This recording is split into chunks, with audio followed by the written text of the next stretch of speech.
With tomorrow's Direct coming at us, I can't help but have high hopes for what we might learn about Three Houses. So today, let's have a look at a few things that Nintendo needs to tell us about FE16, and a few things I think they should keep to themselves.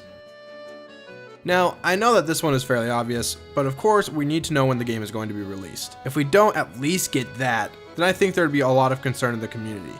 There is potential that if we don't get a release date tomorrow, that the game could be delayed.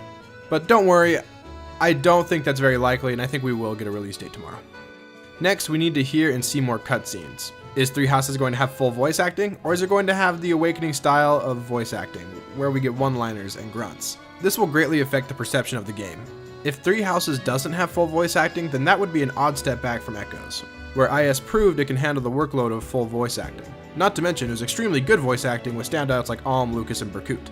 So here's to hoping we get to learn a bit more about the voice acting situation. Spoilers of any kind are usually really annoying, but they need to show off some new classes. Nothing too extreme like promoted units, but any new unpromoted class would do it. If done correctly, this could generate even more buzz for the game. Also, unique classes are very important to Fire Emblem, so showing a couple off would go very far in the way of pleasing fans. In the E3 trailer, a full battle was never shown. The video always cuts away before it was over. No experience bar was shown, no fallen units aside from the brief glimpse we got of an enemy tumbling over after Byleth used a critical attack. This is important because the battle animations looked really stiff, like Path of Radiance levels of stiff.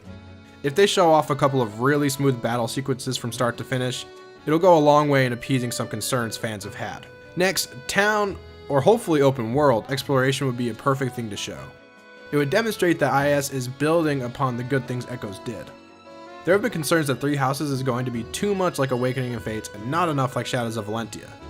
Something as simple as showing off world exploration could easily calm fans down that are worried about that. Finally, a full map should be shown. We've only seen bits and pieces of what appear to be a very similar, if not the same, map. Even if it is a map from the first chapter or two, it would stand to answer some simple questions about map size.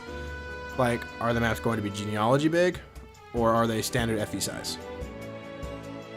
Let's move on to a few things I don't want to see in the trailer. First off, I don't want to see a level up screen. This is purely what I want, I understand, but I think that the first level up of a playthrough is special, and the sights and sounds of it should be a personal experience for everyone to have.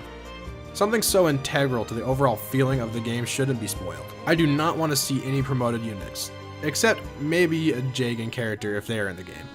And I do not want to see any mid to late game chapters. This goes for any game, but just let me experience it on my own. Last thing, I do not want them to show off the opening cinematic to the game. This is one of the most special parts of starting up a game for the first time. It is really important to me that I'm able to experience that cold the first time I start up the game.